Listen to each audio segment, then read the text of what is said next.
عزتمندو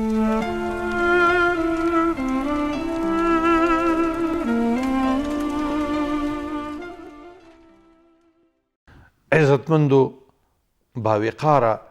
درنو په اسلام مینو هیوادوالو السلام علیکم ورحمت الله وبرکاته. یو بار بیا غواړم چې د روژې په ګټو او عضویت ته د هغه د سمبالتیا دپاره چې څه راغلي دي غواړم چې د تاسو سره شریک کړم. درنو هیوادوالو د الله په ټولو حکمونو کې په هر بدن په هره حجره کې د الله د احکامو یوه او بېشمېره د یو څخه نیولي تر میلیونونو او تر زرهونو ګټې پرتې دي. هر هغه څوک چې د الله احاکمو ته د الله حکمونو ته غاړه کیږدي اول یو سکین منځته راځي، ځکه د الله قرآن د موږ نه فرمایي،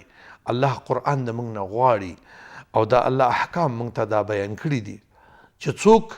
د الله د نعمتونو شکران وکړي نو الله به فیزیدنکم، الله تبارک تعالی به دغه په دې بدني قوه کې په ذهني قوه کې او د الله تبارک تعالی به د هغه په نورو نعمتونو کې اضافه والی راولي. درنو او قدرمن هیوادوالو، د روژې پر رسېدلو سره موږ باید چون عضویت ما مخکې تشریح کړي چې دوه برخې دي. یو برخه باډي وه چې د ګردې جگر زړه ویعي سیستم هم په دې کې لږ لږ تشریح کړه، او بله برخه چې هغه دماغ دی چې د سرو کار اکثره د اخیزو د اخیستلو سره او د روحیاتو سره د فکر سره د ارواح سره او یا په عامه اصطلاح د روان سره ده، د محیط د تماسونو سره ده، او دا یو امر دی چې د دې د اوامرو پرته په عضویت کې دا کومه مشینري چې چلیږي دا د دغه اوامرو په واسطه، که قلب دی هم د عصبي تنبیه په واسطه، که زړه دی د عصبي تنبیه په واسطه، که کبد دی د عصبي تنبیه په واسطه، که ګردې دی د عصبي تنبیه په واسطه، که خوله ده، که ژبه ده، که غوږونه دي، که لاسونه دي، دا ټول د یو تحرکي سیستم په واسطه او د حسي سیستم په واسطه باندې کنټرول کیږي چې دا دواړه سیستمونه یو د بل په قبال کې دي. هغه سیستم چې دا په خپله د غنامندۍ د نظره پکې مشکل موجود وي نو دا به څه اطرافو ته ګټه ورسوي. په مرکز کې چې کله جنگ او جګړه او بې ثباتي وي نو کله به اطراف زموږ ارام وي. درنو هیوادوالو، د دماغ د ښه سکون دپاره، د دماغ د ښه فعالیتونو د زیاتوالي دپاره پکار دا ده چې مونږ روژه ونیسو، تر څو دلته په اول قدم کې زموږ اسلامي سکون منځته راشي چې یا الله توفیق دې راکړو چې ما ستا د نن ورځې نه یا ورځې روژه او بیا د هرې ورځې شکرانګي په هر ماښام باندې او د ژوندي پاتې کېدلو چې موږ د دې روژې ته رارسولي وو دا خپله شکرانګي روحاً د دې آداب دي چې ستا صحت ته، ستا روح ته، ستا روان ته، ستا فکر ته، ستا افکارو ته دې ته ګټه ورسوي. او دا سیستمونه دواړه هم حسي او هم حرکي دي په ښه فعالیت باندې راشي. درنو هیوادوالو، دماغ هم چون انرژي ته ضرورت لري او په سیستمونو کې چلیږي. یو عیده هغه کسان چې د دوی عمر مخکې ځي او یو عیده هغه کسان چې هغوی اضافي غوښې او اضافي شهم او اضافي هغه غذایي مواد چې هغه ډیپو کیږي چې ما مخکې تاسو ته وویل لم دی او هغې د جملې څخه غوړي یا شحمي غوړي دي او هغې څخه مشبوع غوړي یعنې حیواني منبعات دي او د هغې د جملې څخه په غوښو کې یو مقدار ماده ده چې دا په عضویت کې او خصوصا بیا په دماغ بوج راولي او هلته په داخل د دماغ کې د درې حالتو ته یو دماغ ته د اکسیجن کموالی منځته راولي، دویم دماغ ته د اروا کموالی یعنې د وینې د سیستم په رګونو کې دغه رګونه راتنګوي او دا سیستم کموالی منځته راولي، او بل هغه پوټنشیل چې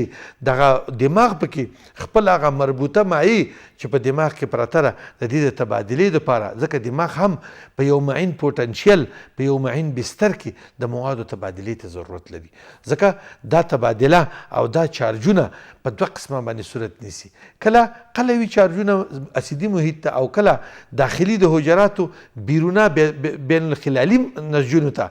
دا ټول په هغه صورت کې کیږي چې کله زموږ د دماغ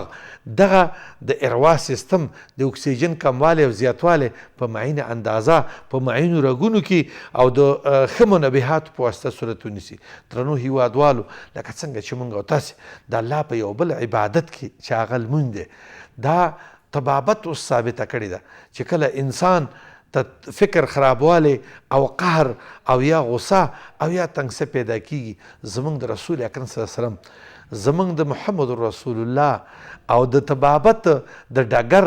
اولین طبیب او د انسانیت د ډګر اولنی رهنما محمد رسول الله څخه ښایسته فرمایي وایي که چاته تنګسه پیدا شي خیرکم الله تبارک تعالی محمد رسول الله په ډېر ښه شکل باندې وایي دا لمون چې دی دا ستاسې دپاره د خیر کلي ده الصلاة مفتاح کل خیر. اوس په دې مانځه کې دا خو حکمراني ده. نبي علیه السلام ته چې به څوک راغله او هغه به د قهر فیصله کوله، هغه به په غوسه کې او هغه ته به تکلیف پیښو، نو رسول اکرم صلی الله علیه وسلم به ورته وفرمایل صلو رکعتین، تاسې لمونځ وکړئ. اوس ای هیوادوالو راځو چې دغه سړي به د خپله دردمنه سینه یا دغه قهرجن حالت به څنګه په دې لمانځه باندې دمه کولو. درنو هیوادوالو د فقهي مسایلو نه شیطان د اوره پیدا شوی که یو سړی اودس وکړي نو د اور دپاره اوبه ډېر بهترین څه دي. دا یو لنډ عقلي دلیل او راځو دته چې په یو لمانځه کې د مانځه په کولو کې د نبي علیه الصلاة وسلام څه حکمرانی په څه حکمت والی کې نغښتې وه. هغه حکمت والی دا ده چې د انسان ټول حجرات داخل د دماغ کې خپل چارجونه ځمکې ته ورکوي او دا چارجونه اکثره د فرنټل یا د تندي په ناحیه کې راته جمع کوي. دا په لکونو او په میلیونونو د حجرات را یوځای کیږي او خپل انساني چارجونه چې موږ د ځمکې نه اخلو او د ځمکې سره تبادله کوو، نو کله چې انسان سجده کړي دوه عمده ګټې، یو دا چې دغه چارجونه د ځمکې سره مستقیما تبادله کیږي، دا ورځي ځمکې ته او د ځمکې نه موږ مفید چارجونه د عضویت د تقویې دپاره د ټولو سیستمونو او برقي سیستم د فعالتیا دپاره اخلو. او د بله پلوه په ټول طبابت کې دا ثابته شوې ده. اوسني هغه علماو چې دین او ایمان نه لري مګم د حکمت ولۍ د نظره وي، هغه وخت قلب ته ښه سکون راځي، هغه وخت دماغ ته ښه سکون راځي چې د قلب کڅوړه چې ټول عضویت ته د وینې د رسېدلو وظیفه لري دا وایي د سر د پاسه شي. درنو هیوادوالو کله چې سړی سجدې ته ولاړ شي د ټول انساني وضعیتونو کې یوازینی وضعیت چې دماغ ته کافي وینه رسیږي هغه د سجدې حالت دی، ځکه قلب د سر نه پورته پاتې کیږي. اوسني حالت کې د زړه د درملنې او د زړه د تداوی یوه ډېره ښه لاره د اوږدو سجدو کول دي. او الله تبارک تعالی په سورة البقره کې زمونږ نیکه ته آدم علیه الصلاة والسلام ته فرمایي سجده په ټولو عباداتو کې د الله د لمانځه خوښي د سجدې په اوږدوالي کې ده، ځکه ده کې عاجزي ډېره بیانیږي او الله ملایکو ته د سجدې په کولو د انسانانو مخ وراړئ چې تا خو ویل چې دا به انسانان به عبادت کوونکي نه وي. وګورئ تاسې د دغې انسانانو دغه اوږدو سجدو ته چې ما په وحدانیت سره او ما په پاکوالي سره تاسې ته اعلانوي. ای د هیواد مخورو او ښایسته مسلمانانو د سجدې په اوږدوالي او خصوصا په توره شپه کې الله ته دغه د تراو زیاتوالی، دغه د تراو کېدل د ده د نورو حکمتونو سره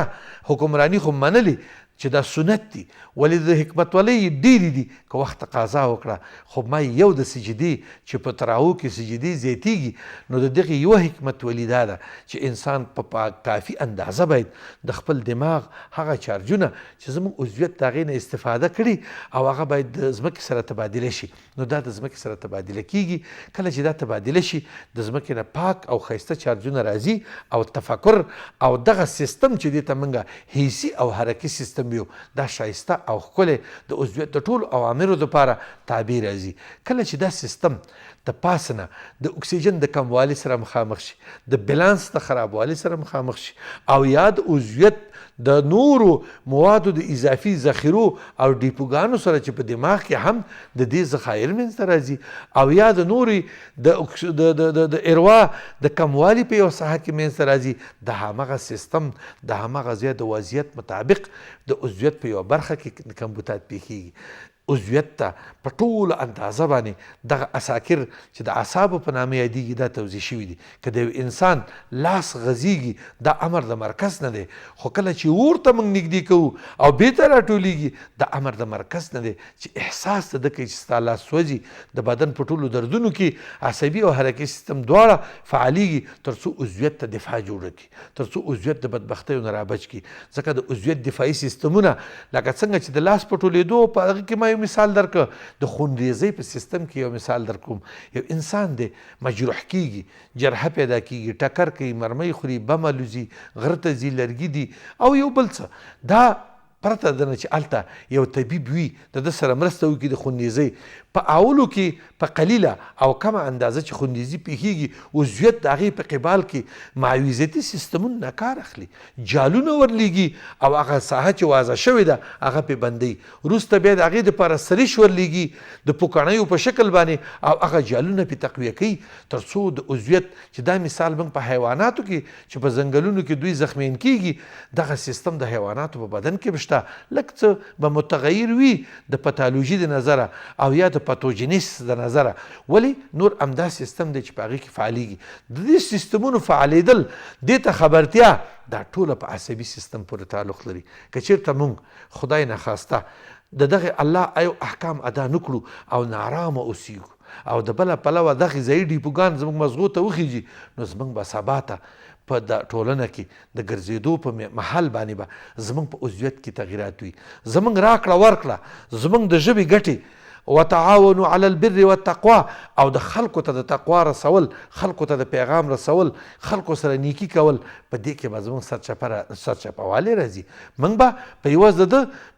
وتعاونوا علی البر والتقوا په عوض باندې به وتعاون علی الاسم والعدوان به نعوذ بالله کړی وي. موږ به د بدکاره سره زموږ تصامیم به ښه نه وي، موږ به د بدکاره ډلې سره، موږ به د ناروا ډلې سره، موږ به دغه احکامو د الله د ماتېدونکو ډله کوونکو سره به موږ ځان یوځای کړی وي. نو درنو او خوږو هیوادوالو، که چېرته غواړئ چې ستاسې ټول سیستمونه فعال وي، ستاسې بدن ښایسته وي، هم الله ته مقبول وي، هم خلکو ته مقبول وي، هم صحت او سلامتیا راغلي وي، نو د ټولو سیستمونو په ساتلو کې د روژه د الله د احکامو فریضه په کلکه ومنئ تر څو یې ګټې ستاسې عضویت ته راشي. وما توفیقي الا بالله علیه توکلت و الیه انیب.